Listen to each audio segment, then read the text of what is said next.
Minutes or a minute. We've got recording going. Okay, if you're here for the SF Parents February monthly meeting, you are in the right place. While you're waiting for others to be let in from the waiting room, feel free to drop in chat. If you've gotten your I love my public school, my SF public school window sign yet, or if you didn't know about that campaign that we launched this month, you can check it out here. I will put it in chat. We're spreading the love for our schools around the city.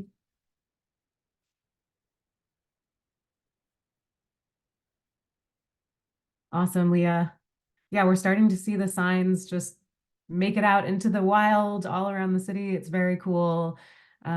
We've got school board commissioners who have them in the windows. We talked to Enrollment Center last week, and they're very excited about the campaign.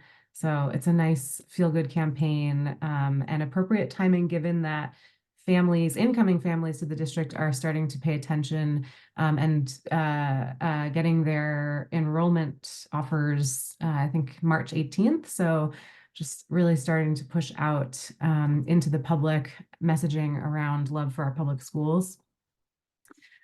We are going to get started. Thanks for joining us, everyone. People are being admitted from the waiting room, but we will get started because we have a packed agenda today. We've got a focus on 3 topic areas. Usually we choose one, but there's so much going on at the district that we've got 3 areas. And so we are going to hear from district staff and external math auditor TNTP today about K-8 math changes. We're going to talk about SSC leadership and how you can get involved in your school site council, and a bit about SFUSD's budget. So as you're entering, feel free to add to the chat. I see some folks are getting theirs. Please be patient with us. We are not set up as a distribution center. We are learning what it's like to be a distribution center. And so please be patient. We are trying to get them out to folks as quickly as possible. And actually quickest, if you're willing to sign up as a school lead to distribute at your own school, that helps us out a lot to help to get them distributed to parents at your kids' school. So feel free to reach out to Giovanna if you're interested in helping with that. I'm putting her email in the chat. And let's get started. Okay, so I'm Meredith Dodson. I'm executive director and one of the co-founders of SF Parent Coalition.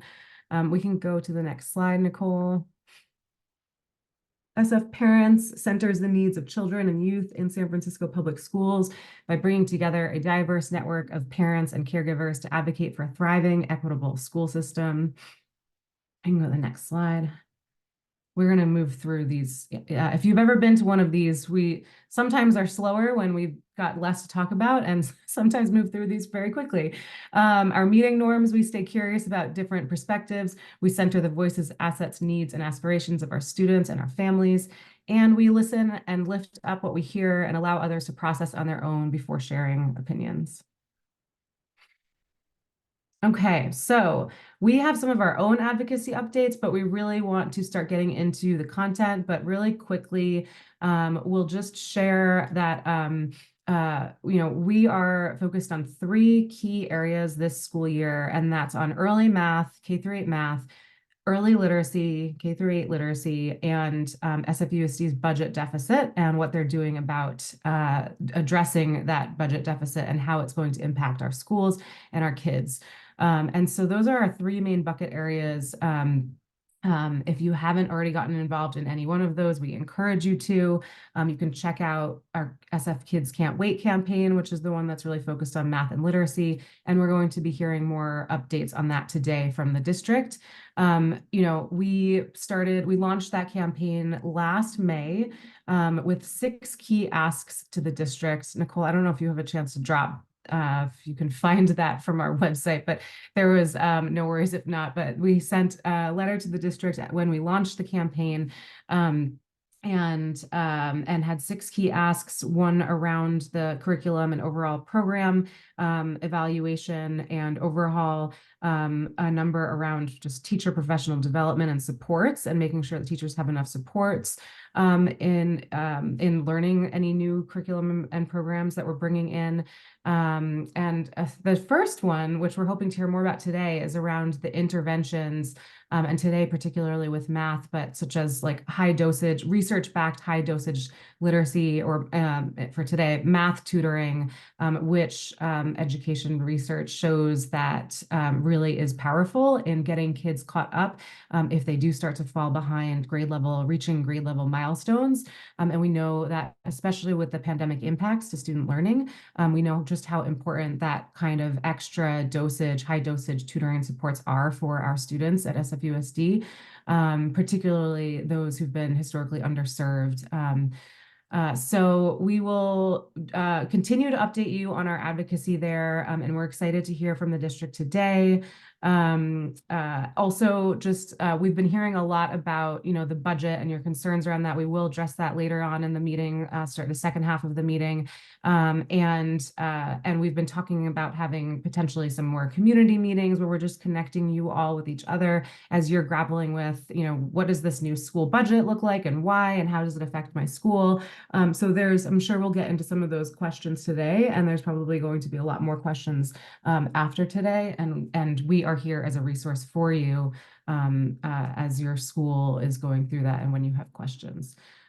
So with that, oh, I'm sorry. One more quick thing is that we've also been hearing a lot from parents about safety in schools and issues around PA systems, security in schools. There was an entry into a kindergarten classroom recently that had a lot of families worried, reasonably so. And it brought up this question again around our PA systems and why don't we have 100% coverage of PA systems in our schools? So that's something also that has come up recently and that we are working on with the district. So stay tuned on that. And all of this we talk about regularly in our Facebook forum, and we can drop the link into the chat to find that forum if you're not already in it.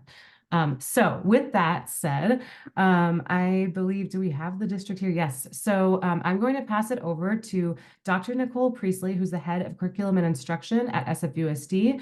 And also, is Jeff here from TNTP? Probably, yes, I see him here.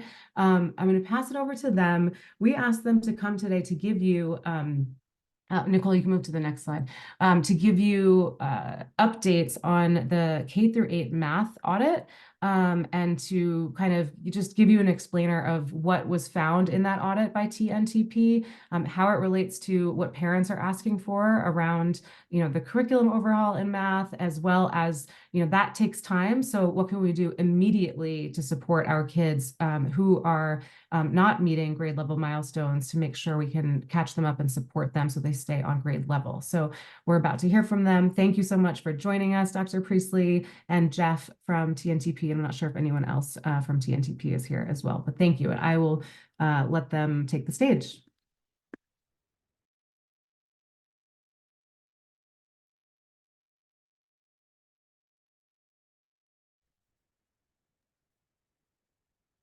Hi, Meredith. I'm actually joining Jeff. My name is Krista Beebe. I also work with TNTP and was involved in the curriculum audit and diagnostic process. So happy to be here today and be able to talk about or answer any questions that have come up regarding the diagnostic or any helpful information that we could share. Glad to see Dr. Priestley and Devin also on the call to be able to talk more about like what the district's response is and how they're moving forward. Meredith, where would be a helpful place for us to start? I'm not sure what the context of what the folks here on this call have. There's been a lot of talk about 8th grade algebra, and I think that there may be some interest in like a maybe 1-minute update on that before we delve into the K through the early math. But we hear so much about eighth grade algebra. We know that that's just the tip of the iceberg, and we're very glad to hear that SFUSD is bringing it back. We know that the issues in math start well beyond that, and we want our kids at SFUSD to all be ready for algebra by the eighth grade. And so that's why we were really hoping to talk about that audit and what you were finding and what you're advising the district around with early math that parents should know about. And I think that there will be some questions. So maybe if you guys can plan to present for like 10 minutes and then we can move into questions. Okay, so if you want to start with the Algebra 1 conversation, Dr. Priestley, did you want to jump in there? Yep, I'll jump in on Algebra 1. And I want to say to folks, I know it feels like a complicated issue. We're kind of running two separate tracks, but actually they are related. And the separate tracks are, one is our work very clearly with TNTP on working through our curriculum audit and reflecting our current curriculum and moving us through an adoption process, similarly to the way we've worked with TNTP in ELA. Separately, some actually folks on this call have been part of a group that are working to bring Algebra 1 back into eighth grade. More recently with the board, you may have seen we presented various prototypes of what is possible in our schools. So we are working with schools that are ready. We feel like to have Algebra 1 starting this fall. So we are in the process working with our middle school lead team of selecting those schools, and they will run one of the prototypes that we have offered for Algebra 1. So it is work, I want to say, that is well underway. It is not going to be in every single school this fall. We do want to have some data around what works best for schools, what works best for kids. We definitely want to have students be successful as we bring Algebra 1 back. We have teachers who have not taught Algebra 1, and we want to make sure they're up to speed and ready and trained and able. We are working to secure a curriculum, not one that is made, but one that is existing that we can also bring into eighth grade.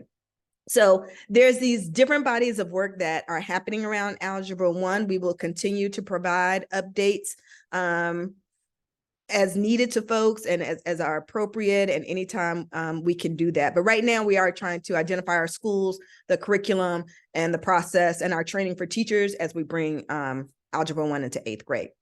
The body of work you're going to hear from TNTP, thank you, Krista and Jeff, is around what we found in our audit. So we've completed an audit and we have recommendations from TNTP, which we're very grateful for, but I will let them share mostly about like what we found. Not too much on that, just a short of like, we found areas where we know we need work and then what we are responding with. So we'll tag back, but I'll hand it over to Krista and Jeff to talk about that audit and the process. Great, thanks, Nicole. So I will just take a few minutes then looking at some of our findings from the audit and instructional diagnostics. So we did a two-part approach to this. We looked at the written curriculum and looked for things like alignment to standards, supports for students and teachers. And then we also looked at like how the instruction lives in the math classroom. And we did that through a series of observations across multiple campuses across the district that involved all grade levels K-8. So we saw lots of classrooms, over 100 classrooms, analyze student work from those classrooms. And then we're able to present some trends that we found across the district that then led to some recommendations. So I'll share my screen. I think I have that capability here. Oops, Meredith, I can't share my screen.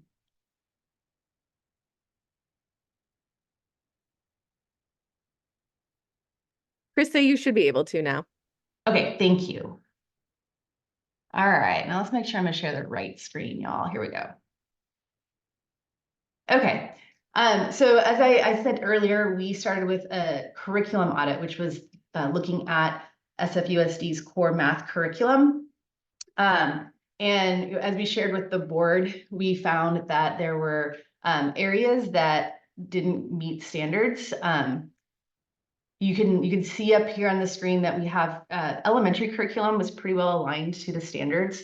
Seventh grade had some misalignment and focus. And so those are some things that we had brought forward on ways to kind of address those areas. The last three have more to do with how teachers, the supports that they have to implement the curriculum. And so we noticed that there was some opportunities to strengthen areas around supporting teachers with how to make sure that all students are able to access grade level curriculum and are successful in math classrooms. And that the teachers have what they need to be able to help kids engage in the work of mathematicians. So when we looked at these results, and also called out that when this curriculum was designed and created, this was several years ago, right? So many of the curriculum that were created at the same time would score similarly to the San Francisco's current curriculum.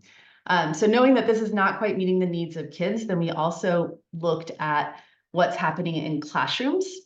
This is the part where I shared where we got into several different classrooms across 15 schools in the district, a representative sample of schools across the district. And again, we noticed that 68% of assignments that we collected were rated grade appropriate, which aligns to what we found when we looked at the content of the written curriculum. And also the areas around strong instruction. So we're looking at how teachers are, like, what strategies are they using to be able to ensure that kids are doing the thinking in the classroom and really owning the learning. That was an area that we saw that could use some improvement, and again, aligned to the lack of supports that we found in the curriculum, the current curriculum, around how teachers can do that. When we looked at deep engagement, we actually surveyed students and talked to them about their experience in classes, in the lesson that they're in. And we noticed too, again, that's another area for improvement, and high expectations is surveys for teachers around how they feel their students, how successful they feel their students can be when they are confronted with grade level standards. So all of this information that we gathered, we were able then to put forward some recommendations, both in the area of what to look for when you are looking at new curriculum, and then also, like, what kinds of systems do you want to ensure that you have moving forward to support the implementation of new curriculum, so that we can ensure that kids are in classrooms with teachers who have the materials that they need to provide that strong instruction, that kids will be deeply engaged in their learning, and that the teachers know and understand what it looks like to be on grade level and to have grade level responses, so they can have those high expectations of their students. So when we talked with, or we proposed some recommendations, hold on one second here. Let me move over to our recommendations piece. Here we go.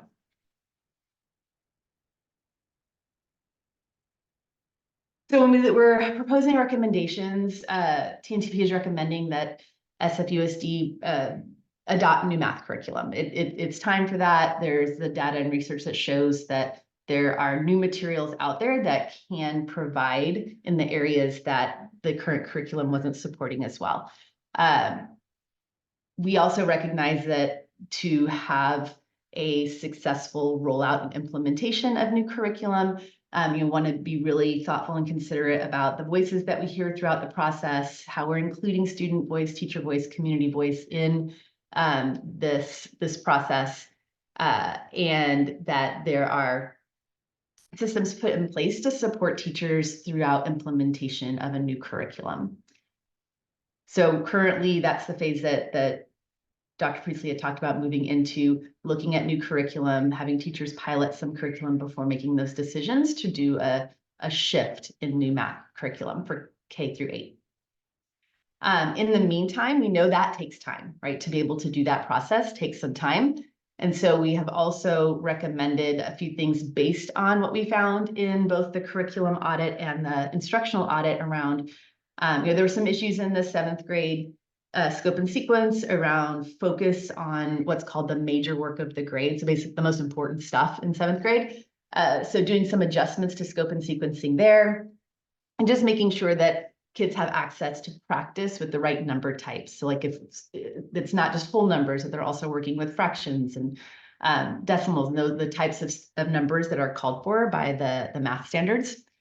We also had some recommendations around meeting the needs of our multilingual learners and students with thinking and learning differences, and helping teachers know how to identify where some of those gaps are and how to scaffold in the classroom so that kids have access to the grade level curriculum by filling some of those gaps. And then also to address, there was some, in the student surveys, there was some lower scores amongst students' sense of belonging in classrooms. And then that area around high expectations. And so thinking about how can we support teachers with some strategies that they can use in their math classes to increase students' sense of belonging. And then also getting really clear on what it looks like to be successful at grade level so that teachers' expectations are raised in that area. All right. So that was really fast. That was the whole process in a really short and condensed version. Jeff, is there anything that you'd like to add in there that we didn't get to talk about? Yeah, I just think just based on Jerry's question, I'd like to give you a little background on TNTP so you understand like where this perspective comes from, like why we might have it. So TNTP is a national nonprofit, education nonprofit. We work in I think like almost all 50 states. I'd say somewhere in the 40s, like high 40s. Across the country. We initially started as a talent organization. That's why we're called the New Teacher Project. We helped districts set up alternative pathways to teaching. We did that in San Francisco a number of years ago. But then since then have really sort of like focused on academics and community engagement in addition to that. We work at every part of the education system. We work with individual schools, we work with districts, we work with state agencies, and we work with the federal government.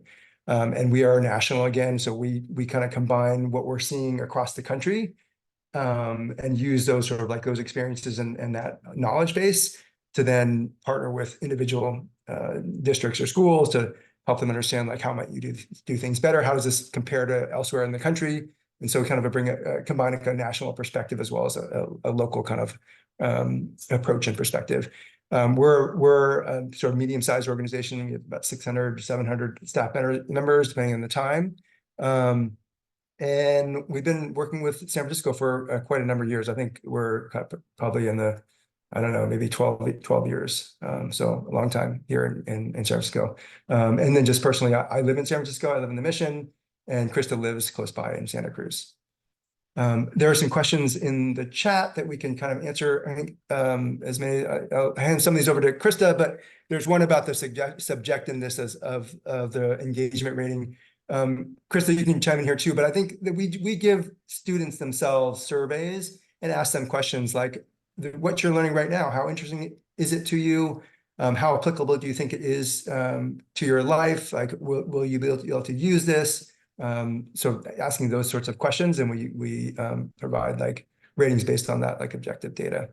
There are other ones in here too. I'll let Krista, you look at those and see if there's other ones you want to answer.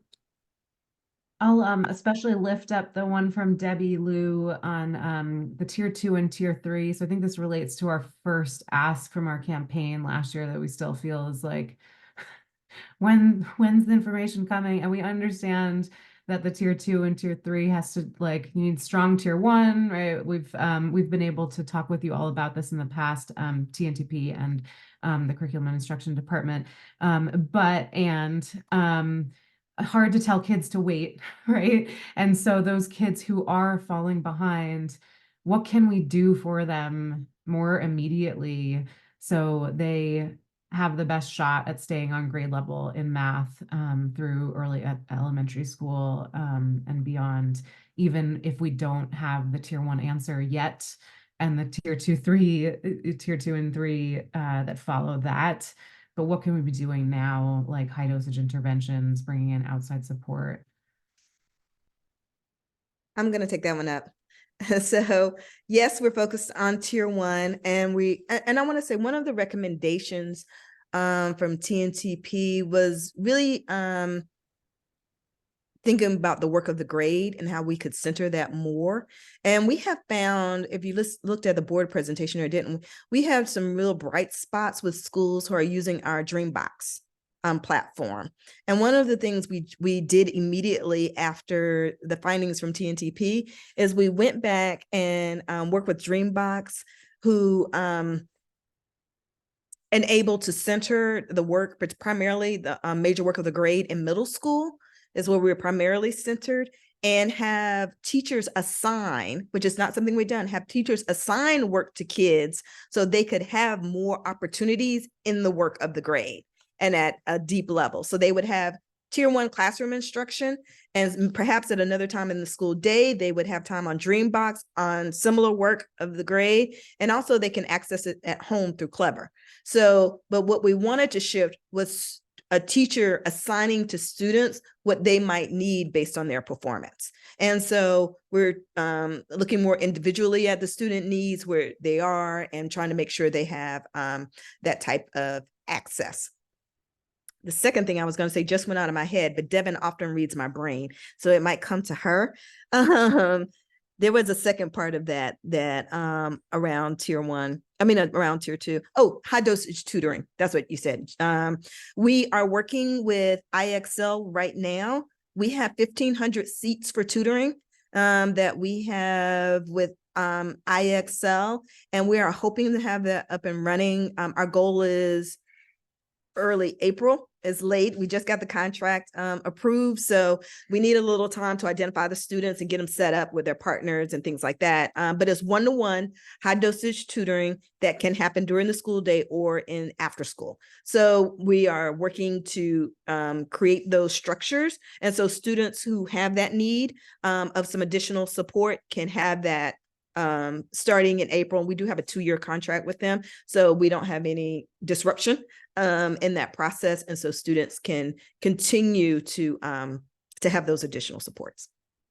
And as we see the need, as we bring on more curriculum too, as we adopt in tier 1, we're also looking at the pieces of tier 2 and tier 3 that we can bring with the new curriculum that we will be adopting as well.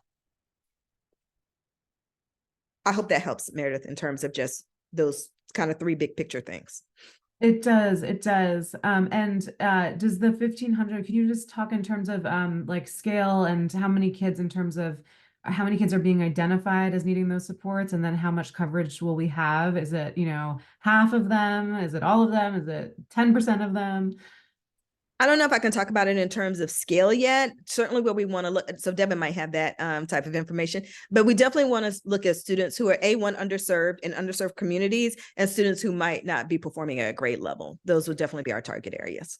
And we are primarily targeting this resource, not exclusively, but primarily in our Title I schools. We are looking at our most underserved communities first, and then we'll build out. Devin, you have additional information? Yeah, the one thing I just wanted to add to that piece is one of the important components for us as we identify students is to specifically focus on students who are off track on making progress towards grade level proficiency. And as some families in here may be aware, we're currently at the very end of our winter STAR assessment administration. The window closes on Friday. And so part of the reason I bring that up is that what we're going to be looking at is the growth from fall to winter on student STAR assessments to identify students who are off track in making progress towards grade level proficiency. And so that's part of the timing piece as well.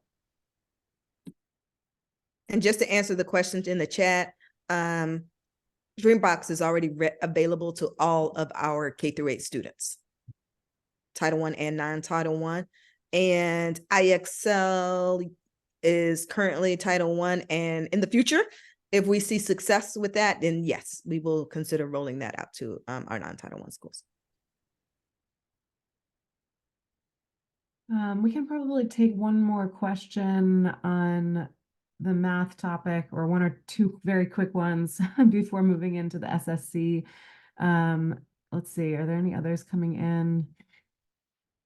There was one earlier about the pilot at Muir and a few other schools. Do you guys have anything to share about that in terms of, I'm sure you know a lot about it, like, is that being considered to scale as one of the pilot options, or? We do know a good bit about it. So 5 of our elementary schools are featuring Lesson Study, which is a framework that they have. Muir has been leading that for, I think, over 12 years now, maybe closer to 15. New schools just joined last year. That is a grant-funded project, which gives them additional staffing, additional opportunities for professional development. We're following those schools closely just to see the results. I think Mir, a lot of standards have shown more significant growth in that area because they've been doing it for so long. So they've really refined that work and refined it with their communities. We are still, the data from our other schools is not as promising as we had hoped. It does require it's a big lift. It requires quite a bit of staffing. It requires a significant number of coaches, things like that. So that's why we have it at such a small select number of schools. But I think it would be up to the superintendent's purview. If it's a place that we're seeing growth, do we want to expand that investment? Makes sense. Maybe one last math question. There's one on the 28% metric for strong instruction. How is C&I going to partner with UESF and the district HR department to identify educators who have ability and willingness to instruct standards? This comes from a parent at Hoover Middle School. And yes, we're also aware of some 7th grade math instruction issues at Hoover that we've been trying to do what we can to assist with HR and yeah. But to the first part of the question. Well, I am also aware of that situation. I will say our lead counterparts, our middle school lead and the administration and HR, I know are working through those. That falls under their purview in terms of teacher performance. So I want to say that, and I want to say, given the 20% measure,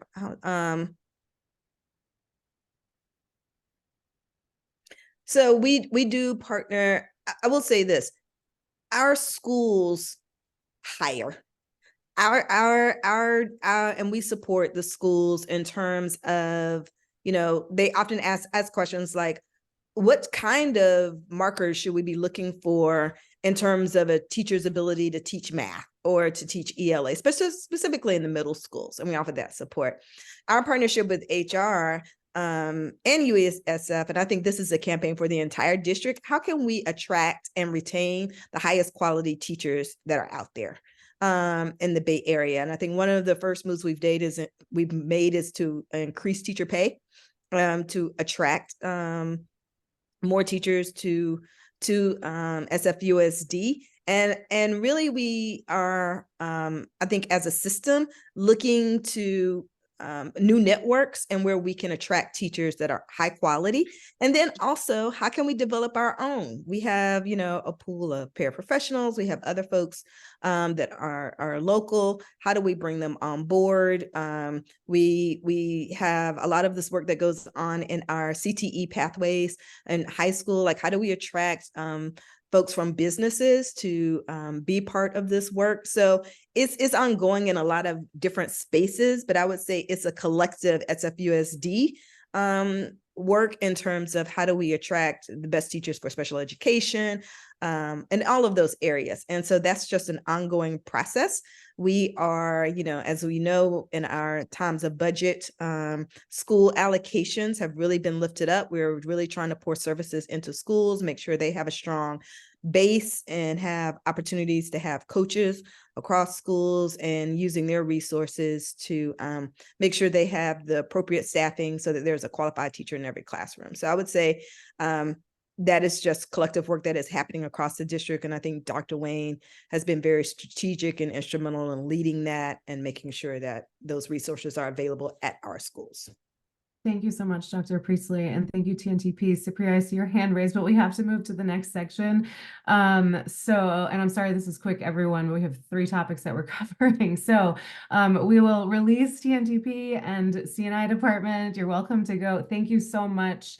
I'm sure it won't be long before we're talking with you again. Thank you, Meredith. I was glad to be here. Yeah, thank you. Thanks, Meredith. Thanks. And folks, don't worry if you didn't get your questions asked. We would be happy to take the remainder of the questions on math over to TNTP and C&I and get them answered for you when they have time. So, okay, with that said, we're a little bit behind, but I think we can catch up. Let's transition over to Nicole. You can put the slide up for the parent leadership school site council conversation. We want to talk to you today about school site councils because it's budget season. Your schools all received their budgets last Friday. And so if you have not seen them yet, someone at your school has, definitely your principal has seen them. If you're on your school site council, you've probably seen them. If you're not on your school site council or have no idea what I'm talking about, that's what this conversation is about. So most of you have heard of PTAs. Not every school has one, many do, but every school has a school site council, and they are responsible for taking the budget and making sure that the budget is reflecting the school values, the school plan for student achievement. Every school also has a school plan for student achievement. You might not have known that, but your school has one, and we can find that link and get it to all of you. But the school site council is a really important body of parents, teachers, community members, principal, to make sure that budget is reflective of the goals for the students. So with that, I've never been on my school site council, so I'm going to let the experts here take over, and that's Kim Risto with New Traditions. I'm sorry if I pronounced your last name wrong. And Rex Ridgway may also be here, and so he'll share a few words as well. But Kim, we will let you take over from there. Sure thing. And do you want to share the slides? Because I have the yeah. slides in there. Went away. Yes. Perfect. Awesome. So like Meredith was saying, school site council is a job or is a role that parents take on based off of the number of people you have in your school. You have standards that define how many people do it, but basically the general mix is that it's a 50-50 split between elected parents, school community elected parents, and staff members. And the idea is the philosophy of it is you meet on a basically monthly basis with the principal and the rest of the members of the SSC to look at various things associated with that site plan. And what that site plan really is intended to do is say, this is what the district's priorities and goals are. This is what our school's values are. This is our performance. And therefore, these are the priorities that we're going to make and the priorities that we're going to commit to. And the reason it's linked to priorities is because it ultimately is linked to dollars, right? So you're really focused on outcomes and trying to understand, do we have a, over-index on certain types of metrics here and there? Our school had a really big thing, like we have arts written on the thing, but we didn't have a strategic art program in place. So things like that. So ultimately, what we do, and I'm on my second year with the New Traditions, and it's a 2-year term. And I serve as the chair of ours for finishing up my second year. And you basically kind of are a head and a partner with the principal as she thinks about how to build instructional programs and instructional goals and to roll those out and to socialize those instructional goals with the community. I was in a slightly unique position when I took on my role. My principal was new. We had, I think it's a fairly common existence, but several schools in the district were there, but we had I think we had 5 principals in 2 years for a variety of reasons. And I ended up being on the SSC the first year. Our new principal, who is Dr. Quadros, joined the school. So she and I really learned into the community itself together. And she had been a principal many times over. So she understood the SSC process, but really understanding what our community wanted to be post-COVID, all of that kind of stuff was really, really important. So last year was a learning opportunity. Our SIPSA, which is the site plan, and it's like, I don't know, a 40-page document or something like that. I think there's a new template this year, so looking forward to rewriting it. But the SIPSA was not reflective of, for example, like 5 or 6 years ago, our SIPSA didn't have differentiation between Black and brown kids and white kids. And what does that mean, and and having different goals and different approaches for that. So over the course of the kind of past 5 or so years, we've had to evolve our SIPSA to make sure that we're really aligning it to the district's priorities, but also focusing on the nuances that are specific to our school. And a really, really important component of that is making sure that you're going out and you're talking to the community about the things that they want to prioritize and they want to see. And that when you look at the budget, those priorities are all around kind of that actions you're going to take and the money that you're going to spend. So, basically, we look at data. I would say the fall is kind of an education period of time where you learn about the school, you learn about the data, you look at the STAR data as it's coming in. I would love to say that the data is always extremely helpful. Sometimes it's not. I think we, as a district, one of the things that I'm seeing that as a district, we change things pretty regularly because things aren't working, and therefore you kind of screw up baselines when you do that, because you don't have a pure 5 years of information and things like that. But at the end of the day, you know, you get a lot of talented school parents that are willing to use their business hats and their experience to, like, so for example, our SSC we have a Google data engineer, we have a former SFSUSD employee. No, we have 2 former SFUSD employees.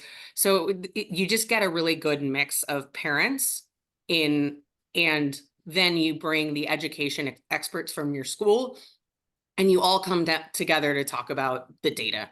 And that's ultimately what should drive most of the decisions. Then we design a survey.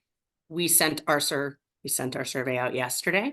So we're going to collect feedback on kind of some of the tough decisions that we'll have to make next year regarding our budget, because as we'll talk about shortly, the budgets are in. And while our school fared fairly well with regard to the budget, it's, you know, it is what it is. It's San Francisco right now. So that's ultimately it. Do you want to turn to the next? I don't know what other content I have in the slides, because so this SIPSA, let me just quickly talk about that. So the SIPSA, like I said, it's a plan. It has targets in it, has metrics. You basically develop your metrics and targets by historical performance, actions taken, expected outcome. So what the SIPSA is intended to do is to basically articulate what the priority is, so that your principal and their staff can go and execute against those priorities that are aligned with what the community wants to see. So that's that. Jump to the next one. I think I kind of walked through this already. Community meetings, it's important to make sure you give people a chance to talk. So in addition to the survey that my school distributes, which is not required but best practice, we are going to have a community meeting. We'll get the budgets, and then the entire district has a day of planning in March, beginning of March. So it's coming up in like 2 weeks, where we'll sit there, the whole SSC will sit there, and we will walk through everything that we've learned, walk through all the data, and really come up with what we want to present to the community as this is what our strategy is for next year. So that is kind of where we're at right now. And then right before spring break, we'll turn in the budgets, and we'll turn in the SIPSAs that articulates our strategy. And SFUSD will either come to us with feedback or not. But and this is kind of the first time I'm seeing a product of our SIPSA coming into kind of how the actions is, what it really does for our principal, which I think is really, really important, is that it gives her the foundation to go back to the district when they make budget decisions that may or may not reflect the goals and the targets that we have as a community, and justifies it, right? So very similarly to the way it would work in a normal business, if you sit there and say, hey, I'm going to make 100 widgets and I'm going to pay 50 peanuts to make 100 widgets. If you didn't give me the 50 peanuts and I only made 75 widgets, it gives you a starting place to have a conversation with the district about things. It also gives you the ability to kind of argue or advocate for the things that are important to your community and to your school. So I think that's one of the things that's just been a gift for me to understand exactly how our principal uses the information about the school to advocate for our littles. So next slide, I think.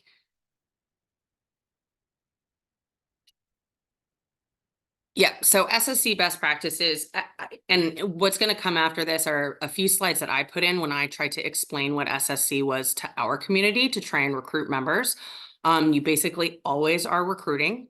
It's an annual process, but you have people rolling off. So, and it's not one of those jobs that's not. It requires time and effort out of a parent's life and work, and it's a hard thing to do because you have to take your own personal opinions out of things when you're making decisions for the school. So for example, like, do you need RTIs? How do you want to fund an RTI? So on and so forth. And if I'm a parent that doesn't need those RTIs for my kid, but I know that the RTIs provide extra support. So you really get to know kind of how the innards of the school work in a way that I certainly did not understand beforehand. And for me, it's a really big benefit of being involved in it. And the other piece that I like about it is that for me, I've been able to develop a really special experience, a relationship with the principal, and it allows me to help her translate our priorities and our visions to other parents as I talk to them in the community. Because one of the things that has been really hard for us is as we learn into our new principal, as we learn into kind of what our community looks like post-COVID, being able to articulate things. Not everybody can be everywhere. No one can go to all the meetings. Nobody can show up every single day. Like, that's just, we're all parents with lives and jobs and all those kinds of things. So, but it is a good reminder for me to show up for our kids in a way that is slightly different than other models. And it just really speaks to me and kind of how to do it. The next few slides are slides that, like I said, I put together to share with our PTA. So represent all voices within the community, contribute to the site plan through discussion on school topics, set goals. Our school's very lucky. We have a very active PTA. And one of the things that SSC has been able to do is to be able to shine a light on how we spend money, how we use our PTA funds, how we use our district funds, and how those two things come together to build a priority set and an action set and programming that supports the educational goals for our kids. So that is, and it's really, really grounded in student data at the end of the day. So again, just a gift for me to be able to look at all that information and understand kind of how our education is effective or not effective in some ways. Timothy Burke, I didn't see any of the chats other than Tim Burke. Tim Burke is phenomenal. I've worked with him a couple times on thinking about the SIPSA process and so on and so forth. So certainly had some engagement there. Okay, so maybe the next one, I think. Yeah, so this is just, again, kind of what I was trying to articulate to our teams. I mean, our school, our parents, to say, hey, can you help me? Can anybody raise their hand and show up, because I need to, I term out. The way it works is that you term out after 2 years. You're a representative for 2 years and no longer than 2 years. So I can still go to meetings. All community members can all go to meetings, but I'll term out. So we'll need somebody to kind of step into both the chair role and the other roles, the other parent roles on the community, on the council. So that's important. So this was just me trying to educate the folks on that. And then the last was the reason I think the last slide that I put in here is the next one. Sorry. The reason I thought this was helpful to share, it's certainly no call to action for any of you guys, but the idea was I wanted to help people see what it was. I think one of the things when you're asking parents to show up and volunteer in your community it can be daunting for a parent to say, can I do this? Can I not do this? You know, I can make brownies for the bake sale on Saturday because the bake sale is done on Sunday, but this is a full 2-year commitment. But it's not a terrible 2-year commitment. I would say it's probably, 1 to 3 hours a month on light months. March sucks. I think I have 6 SSC meetings and survey and analysis and so on and so forth. So March is a heavier month, but then we give ourselves some break time at the end of the year, and then I'll graduate. So Meredith, I don't know whether I hit all the points you wanted me to hit, but happy to take questions. I'll open the chat and tell me- Awesome, thank you. let me know. That's amazing, Kim. And let me just let Rex chime in, and then we'll Great. take a few questions. Yeah. Okay. Rex is I think, chair am of here. SSC at Lincoln. Yes, I'm co-chair of, well, actually, last year I was chair of the the School Site Council.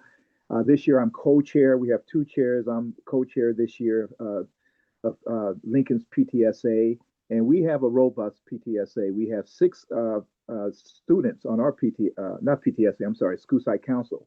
We actually have 6 students who are a member of our School Site Council. We have 6 parents, and the rest are teachers and staff.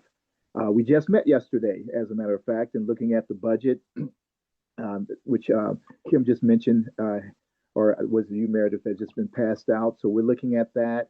March 2nd is a big day because that's when all the Saturday is set aside for the School Site Councils to actually dig in regarding their budgets. I'll just say a couple of things to encourage those who are not on their School Site Councils. Shame on you guys.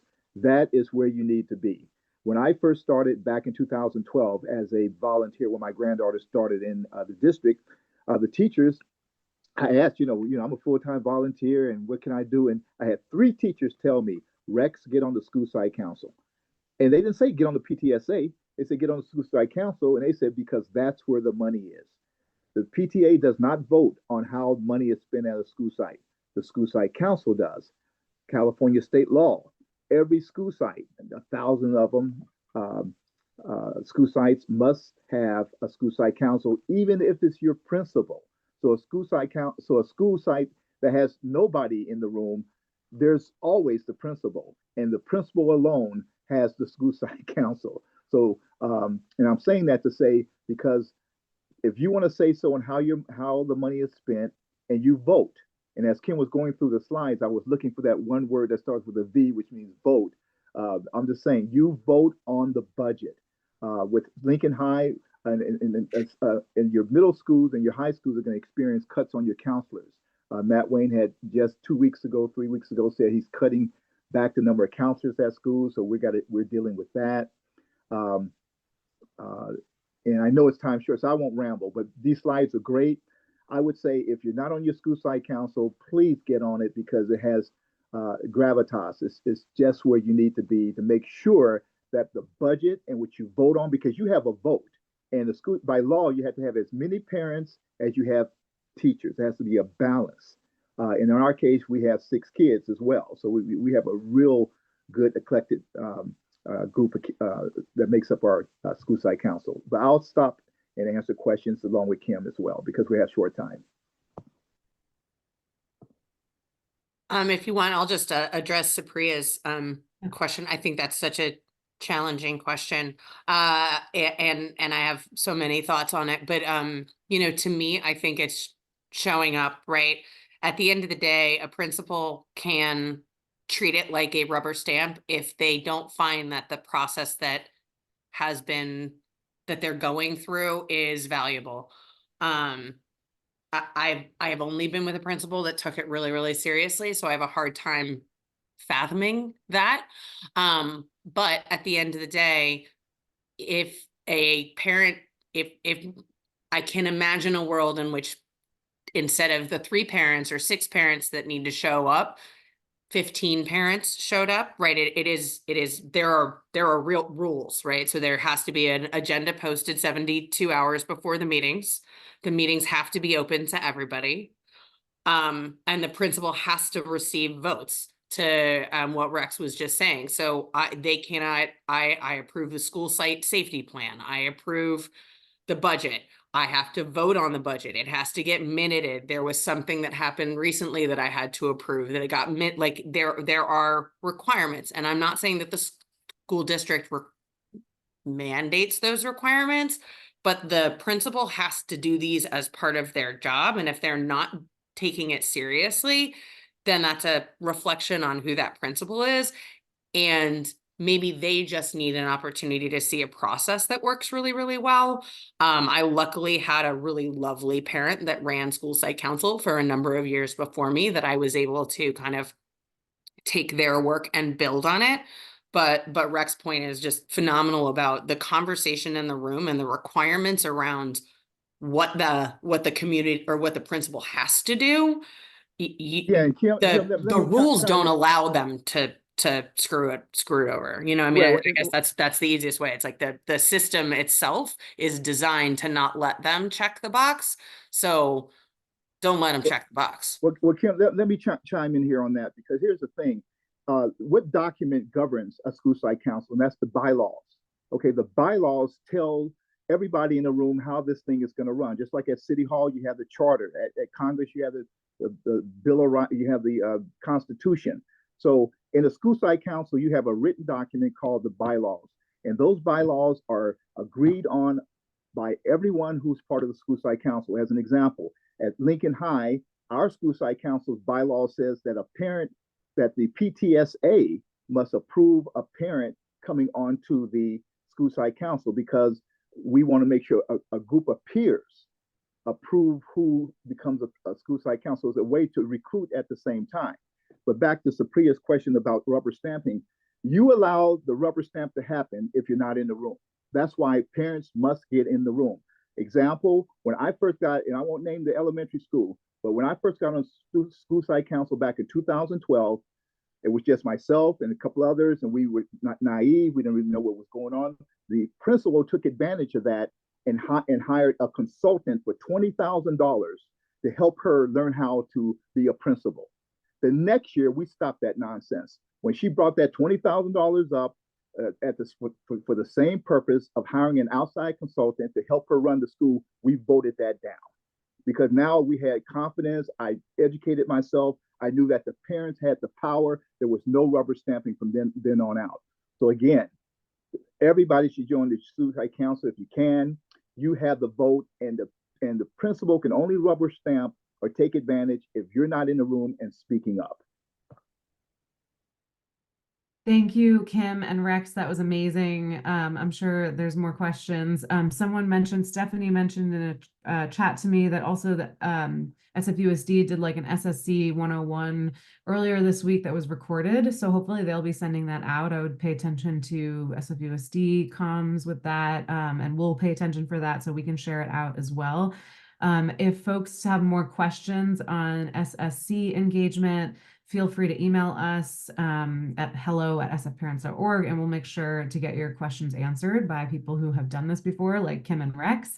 So yeah, thank you so much, Kim and Rex. Nicole, do you want to throw up this? Oh, and we were going to talk about SFUSD's budget, what we know about what's coming down to your school sites and what changes there are. We're obviously running out of time. So we're just, Nicole and I were just side chatting about doing like a follow-up for anyone who wants to we don't want to wait too long because school budgets are due back to the district soon. So maybe within a couple of weeks for anyone who wants to join, we can try an evening instead to change it up. Let us know. We'll email those details out. Nicole, do you want to throw up just like the last slide with next what's coming up? And do you want to say anything like a 1-minute overview, Nicole, on the budget?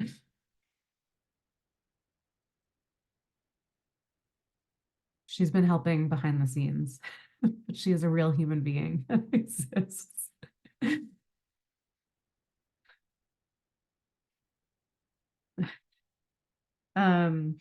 Okay, I think she's staying behind the scenes. So You're welcome to unmute, Nicole, if you want to say anything about it. But otherwise, we'll do that soon. And what we can do, so we've got a lot of things to send out to you. We have everyone who RSVP'd will get these follow-up materials out to you, and we'll include, we have the district's presentation on like what the budget looks like right now and why and what you're seeing that's different. And we were really hoping a representative from the district would come and talk to us about it. And so maybe we can finally get them to show up. They were unavailable for today, but hopefully we can get the budget office to show up for this like follow-up, informal follow-up conversation. So we know that your schools are going through that right now, and we want to get you more answers. So, I mean, there are like classroom consolidations, no school consolidations this year, but there are classroom consolidations and staffing position consolidations. And so we know that this is like a big issue that a lot of families and schools are concerned about, and we don't want to minimize that. And you're not alone. And so, we're here to connect you all. Definitely the Facebook forum, like these, you can ask these questions and people will answer right away. So I'll grab that link and put it in the chat. But yeah, so, March 5th, there's an election. 8th grade algebra is on the ballot. We recommend you vote yes on it. It's a non-binding measure, but it still sends a strong message to the school district. It's on the ballot. At this point, it would send a not great message if we voted it down. So just go ahead and vote yes to bring back 8th grade algebra. It's ridiculous that it's even on the ballot, but here we are. And let's confirm to the district that parents want their kids to be able to access algebra, all kids when they're ready. In March, we'll have a get to know SF Parent Zoom for those of you who are brand new to us. So stay tuned about that. Those of you who've been around for a while, you won't need to attend that.